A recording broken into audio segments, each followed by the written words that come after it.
नमस्कार दोस्तों, आप देख रहे हैं स्टोरी ब्लास्टर। स्टोरी ब्लास्टर में आज की कहानी बिहार के लखीसराय से है। आशीष ने डायरी में लिखा कि गर्लफ्रेंड से मिले धोखे के बाद वो घुट घुट कर जी रहा था, डिप्रेशन में रहने लगा था। 20 नवंबर की बात है, छठ का दिन था। पूरे बिहार में खुशियों वाला माहौल था। इसी अच्छे मौके पर लखीसराय शहर पे एक ऐसी वारदात हुई कि लोग सदमे में आ गए। छठ घाट से भगवान सूर्य की पूजा कर लौटते एक परिवार पर एक सिरफिरे लड़के ने ताबड़तोड़ गोलियां चलानी शुरू कर दी। हमलावर ने एक एक कर 6 लोगों को लहूलुहान कर दिया। सरेआम फायरिंग और गोलीबारी की इस वारदात से देखते ही देखते पूरे शहर में सनसनी फैल गई। आनन फानन में गोलियों का शिकार बने लोगों को उठाकर अस्पताल ले जाया गया, लेकिन बदकिस्मती से 2 भाइयों की तो मौके पर ही मौत हो गई थी, जबकि उनकी 24 साल की बहन ने अस्पताल में दम तोड़ दिया। उधर ताबड़तोड़ फायरिंग करने वाला शख्स हमले को अंजाम देकर मौका वारदात से फरार हो चुका था। दोस्तों, ये हमला झा परिवार पर हुआ था। अब सवाल उठने लगा था कि आखिरकार हमलावर कौन था, उसने झा परिवार को क्यों निशाना बनाया। क्या इस वारदात में हमलावर अकेला ही शामिल था या फिर उसके पीछे कोई और भी था। आखिर इस पूरी वारदात की वजह क्या थी। पुलिस की तफ्तीश में जल्द ही कहानी साफ होने लगी। जांच शुरू हुई तो पता चला कि आशीष चौधरी नाम के जिस नौजवान ने झा परिवार पर हमला किया, वो इस परिवार की एक बेटी के साथ एक तरफा प्यार करता था और लड़की के इनकार करने पर उसने इस वारदात को अंजाम दिया था। 24 साल की वही बेटी जिसकी इस वारदात में मौत हो चुकी है। जब पुलिस ने इस मामले की जांच आगे बढ़ाई तो सच्चाई सामने आई। उसने हर किसी के होश उड़ा दिए। इन पंक्तियों में लिखे जाने तक पुलिस हमलावर आशीष को गिरफ्तार तो नहीं कर सकी थी, लेकिन तलाशी के दौरान उसके घर से एक ऐसी डायरी मिली जिसने इस कहानी को काफ़ी हद तक साफ कर दिया था।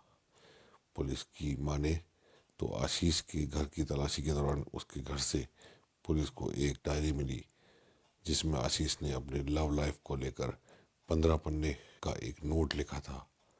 आरोपी ने उसे नाम दिया था अतीत। पुलिस ने इस नोट के हवाले से बताया कि झा परिवार की बेटी दुर्गा के साथ आशीष का अफेयर चल रहा था।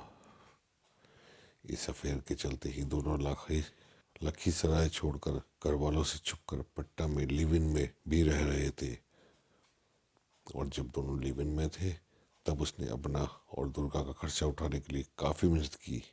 यहाँ तक कि उसने पटना के हथुआ मार्केट में मौजूद तनिष्क ज्वेलर में दुर्गा की नौकरी भी लगवा दी थी। और दोनों के बीच में ये सब कुछ कई सालों से चल रहा था। लेकिन कहानी में असली ट्विस्ट जब आया, जब दुर्गा ने कथित तौर पर आशीष को धोखा देना शुरू किया। आशीष ने अपनी डायरी में लिखा कि उसने 3 जनवरी 2021 को तब झटका लगा जब उसे पता चला कि दुर्गा की ज़िंदगी में सुमित नाम का एक और लड़का भी आ चुका है। असल में आशीष एक बार वीडियो कॉल पर दुर्गा से बात कर रहा था और तब उसने सुमित को दुर्गा के बिस्तर पर सोते हुए देख लिया। इसके बाद उसकी दुर्गा से लड़ाई भी हुई और दुर्गा ने माफ़ी मांगकर मामले को शांत करने की कोशिश भी की। आशीष ने लिखा कि उसने दुर्गा को माफ़ भी कर दिया, लेकिन दुर्गा इसके बावजूद सुधरने को तैयार नहीं थी। आशीष ने लिखा है कि लखीसराय वापस लौटने के बाद दुर्गा ने उसे डंप कर दिया और उसे इग्नोर करने लगी। लेकिन हद तो तब हो गई जब 16 मार्च 2021 को दुर्गा के घर वालों ने उसके घर पर धावा बोल दिया। उसे और उसके घर वालों को बुरी तरह से धमकाया और गाली गलौज की। आशीष ने लिखा कि इस वारदात के बाद वो मर जाना चाहता था, लेकिन अगर वो मर जाता तो लोग उसका मजाक उड़ाते।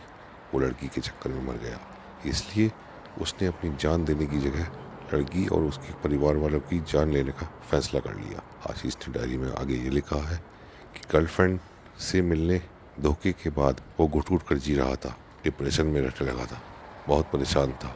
इस दौरान कुछ दोस्तों ने उसकी मदद की और आखिरकार वो अकेले ही बाइक पर 12 ज्योतिर्लिंगों के दर्शन के लिए निकल गया।